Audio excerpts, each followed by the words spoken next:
Hey there, Heather Boyd Wire here, and welcome to day 8 of the 10-day wire bracelet making challenge. So if you're participating in the challenge, you can see the details below in the description. You can either participate on Facebook or you can participate on Discord. So today we're going to make a funky little charm bracelet. And what you're going to need for the project are your tools. You're going to need different kinds of wire. I have 20, 18, and 16 gauge wire. This is definitely optional. This is the artistic wire bracelet jig by Bead. They sent me that in my little surprise package before. If you don't have one, no problem. You can just use a round form. So I'm going to show you how the jig works. It's really fun actually. I'll take this 16 gauge wire. This is a good thick wire. And basically you're just going to wind it around the form. Okay, so you just wind it around this way. And then you do the little curve right there, and then you bring it around this way and all the way around, and you're going to just bend it here on the curve this way. And then what you can do, actually, you can slide on some different beads and different charms and things. And basically how it works is you bring this one around and this one around here. Okay, like that and that. And then you remove it from the jig, and what you're going to do is just clip this end flush, and then this end too, you can clip it in little flush there. And what you need to do for this is it has to kind of hook around there. So you just take your flat pliers and you just bend it down, and then you're going to hook that into here. So you're going to hook that one into here. And there are tutorials online by the company to teach you how to use this. I'm just kind of playing around with it. And then we're going to just kind of close it like this. It's just a way to get a standard measurement for it. And then this one, rather than bend it down, you're going to bend this one up. And then you can open it up a little bit if you have to. And then bring that one around here and then down here. So that makes it sort of somewhat adjustable.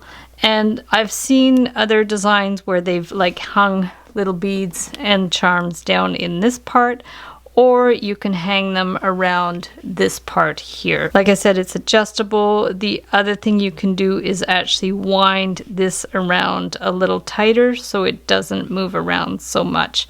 So if you want to do that kind of more free form, I can show you how to do that. You would take the wire again, so just cut, you know, however much you need. And then if you want to do it on your round form, just bring it around here. I do have the chart for the bracelet sizes that I put in the community section, so you can check that out. If you measure the circumference of your wrist, you can work out, you know, how big you want to make it. So say we want to make this one a little bit adjustable. Say we're just doing a little round one, and you can always adapt it to be oval after the fact.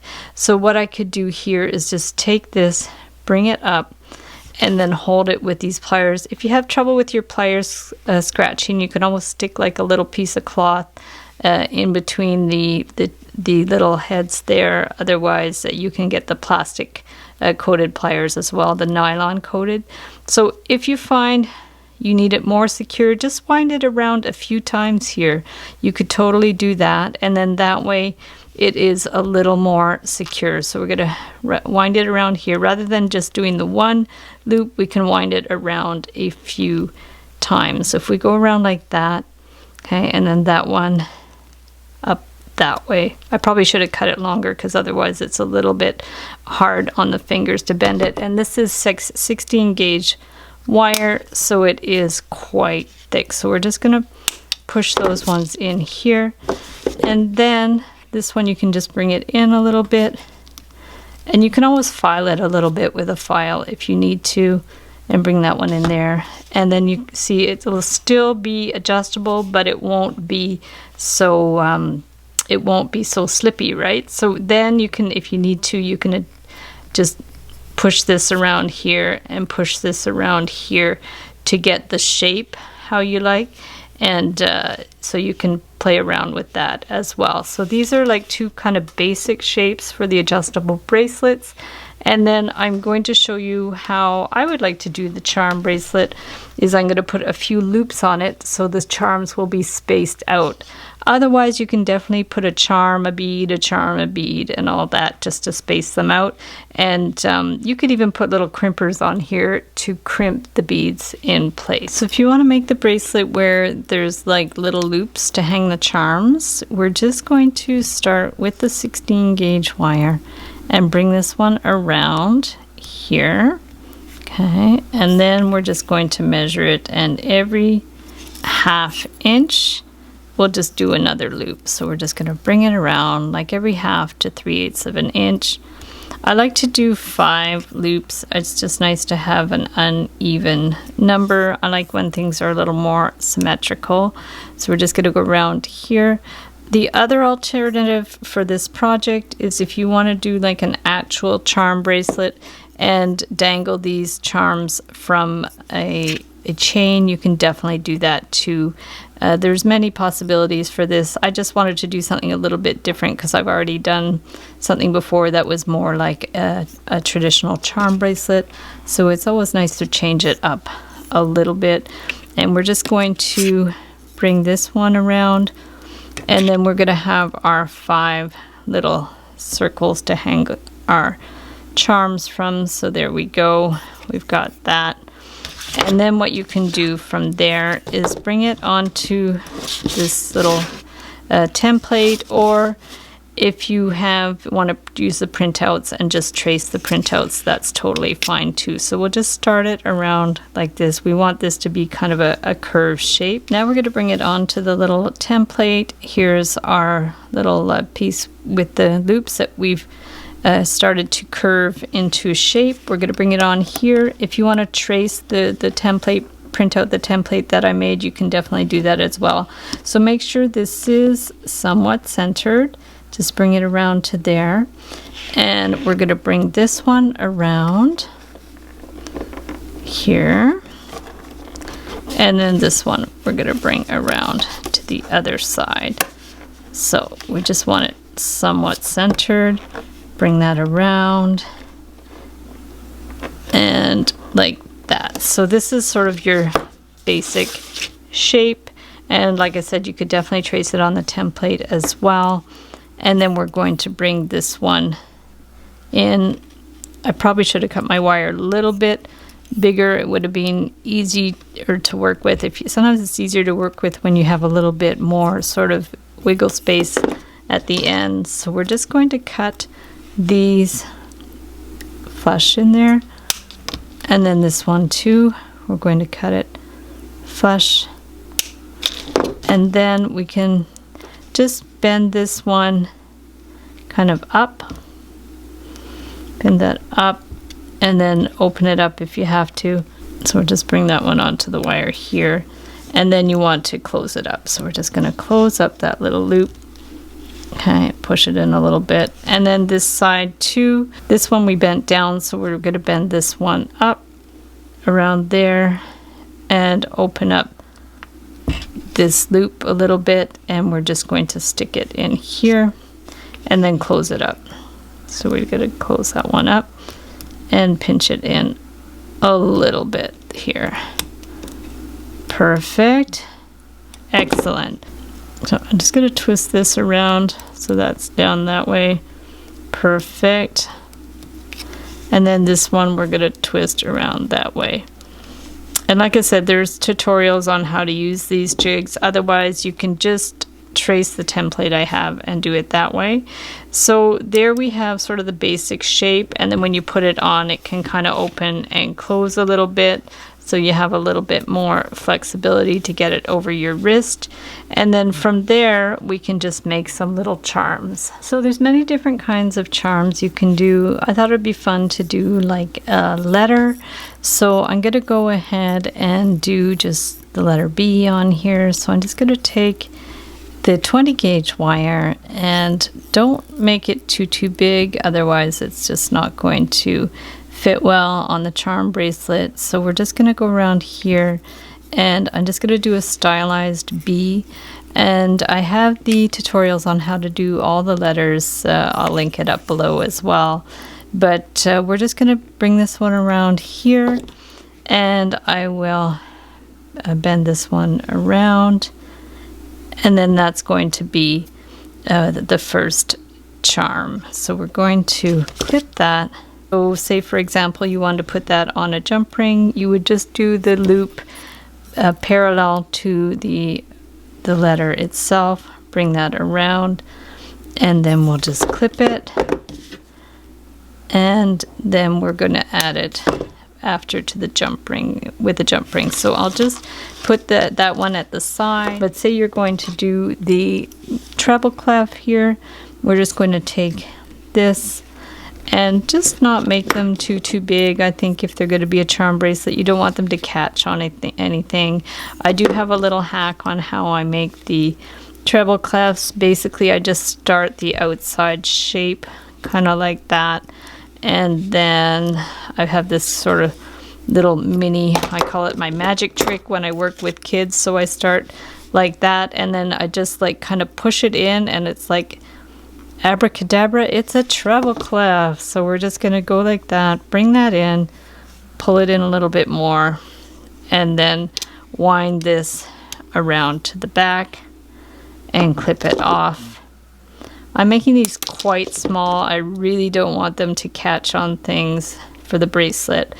So you can make them, you know, any size you want. So here's like the little treble clef, and then we'll just do like a little loop at the bottom, and then after I'm going to attach these all with jump rings. So go around here, and even if you just have your own little charms that you want to dangle off a bracelet, you know, you can always do that too. So there's the little treble clef, and then if I want to do just a simple like dangling a bead down, I have this little one, this little faceted bead that's really cute. I'm going to just clip the end flush and then just do a little loop, or you can use a head pin, which would actually be better because then you wouldn't have this little bit at the bottom, this little extra bit of wire. And then basically you can just stick it on that wire, which is sort of a makeshift head pin, and then bring that around. And then I like to use my larger round pliers just to pull that around into a nice good sized loop. And you can go ahead and wind that a couple of times, and even if you wanted to make it fancy, you could do like we did in one of our previous videos where we just kind of wind it around the outside just to make it a little more fancy. So there's all kinds of things that you can do. Just let your imagination go nuts. So we're going to clip that, and that's our third charm. And for the moon, I'm just going to bend this just a little more than an inch. I'm going to bring it around with the end of a pen just to make the round form here. And then I'm going to take small pliers and bend this to the back.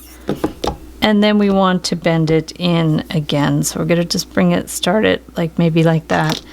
Might be easier to use the round pliers just because you want a smaller curve to the middle, to the inside, or you could use the smaller end of a pen. So we're going to bring that one in here, just round it out a little bit, and then we're going to use our small pliers again, bring it back, and then just curve it around and start the wind with the end of the pliers, hold it in place, and then bring it around here. Okay, just go do that and then clip that, and same thing, I'm going to make the loop with the wire and then attach it with a jump ring. I think it's going to be nice if they're all consistently attached with the jump rings, and we're going to bend that one in here and then just do the loop parallel to the moon itself. So we're going to bring that one around here, bring it around, So there we have the little moon. And then if you want to do a star, we could do the star as well. And it's a little bit tricky to make the star so small. The trick about the stars is you want to make the sides all the same size. So we're just going to bend it here. And then if you need, get a ruler so all the sides stay consistent. So maybe make them about 1 centimeter, which is about 1/2 inch. But just make sure they're all the same size. We're going to bend that, and then we're going to measure that one again. And then bend that. So it's basically like drawing a 5-point star. So we're going to hold that there, bend it again. You can also make a jig for this where you just put 5 nails in a piece of wood, or pins, 5 pins in a piece of foam, and then you're going to get kind of more or less the right shape here. So we're going to just bring this one up to the top here, and then actually we can measure this again, the 1 centimeter mark, about there to there. And then what we'll do is bend this out the opposite way, kind of out like that. And then we can just adjust this a little bit if we have to, if you adjust the angles a little bit, and then it makes a nice little star. And then hold this. If you find it gets distorted, this is what I like to do, is I hold it with the pliers, start the bend like that, and then you can hold it in place and push it around, and then it'll just get a little bit less distorted. And we're gonna clip that. Okay, bring that, pinch it in a little bit, and same thing, we're gonna do our loop parallel to the star itself. We're gonna bring that around, bring it around here, clip the end, and then we have to add our jump rings to put everything on our bracelet. So just position them how you want. Maybe we'll put the bead in the middle. Got the treble clef, the B, the star, and the moon. And so we just get our jump rings. So I just make my own jump rings out of 18 gauge wire. They're not the most solid things in the world, but just for the sake of the tutorial, sometimes it's actually better just to use a saw to cut them nice and flush, but these cutters are really good. Open the jump ring and put it on the little charm, and then attach it to the bracelet. The bead charm doesn't have a right or wrong side, but just pay attention when you're attaching these that they're the right direction. So like the treble clef would be that direction, and then we're just going to stick it through here and make sure it stays in the right direction so it's not upside down. And there you have your cute little charm bracelet. I like it with the little loops. It keeps them spaced apart, and sky's the limit for the charms. So for another version of the charm bracelet, you can take your braided bracelet from yesterday, and we can make our little charms to attach to that. So what I'm going to do is just do simple bead charms. So I'm just taking a long piece of the 20 gauge wire, and basically I just go ahead and make a bunch out of one long piece rather than cutting a bunch of individual pieces. It just makes it a little faster. And I'm just going to prepare them, and I'm not going to attach them yet. I just want to make sure they're all going to be spaced well apart. So I'll leave an extra like inch at the end so that it's going to be easy to twist the wire around. I always cut the end flush before I do a little twist here, the little loop, and then bring it up, and then we're going to stick the bead on here. These are just really beautiful 6mm faceted beads, and we're just going to bend it back and do the little loop around, and make sure you do your loop large enough that it dangles around nicely. And then once you have all of these that you want, then you can kind of look at where you want to attach them. So probably the best bet would be find the center point. This looks like it's a center point, and then whatever bead you want to go in the middle, and then we're just going to go ahead and attach it here. So loop it on, and with your flat pliers, you're just going to hold this in place here and then twist it around a couple of times so it's nice and secure. Clip the end, and then if you need to, go ahead and pinch the end. So then we're just going to decide how we want them placed on the bracelet, and we'll go ahead and attach the rest of them. So here's the finished one on the braided band. It looks really cute with the little danglies. I put them on every second little loop there, and it worked out perfectly. So thanks so much for watching the video. Give it a big thumbs up if you liked it. Be sure to subscribe to my channel for lots more DIY wire art and jewelry making videos. Hit the notification bell to be notified when I go live and when I post new videos. And if you'd like to share photos of your wire work, be sure to join the Wire Art and Jewelry Makers Club on Facebook. And if the challenge is already over, no problem. You can still hop over to Facebook and join the community. Or if you don't have Facebook, you can hop into the Discord community there as well. And also, if you'd like to check out my wire art and jewelry on Etsy, my husband and I specialize in custom wedding cake toppers and funky jewelry. And I also have a mailing list, so I'll link that up below. And if you sign up for the mailing list, I'll send you my free Wire Art Essentials ebook. So thanks again for watching. If you're participating in the challenge, good luck, have fun with it, and we'll see you the next time.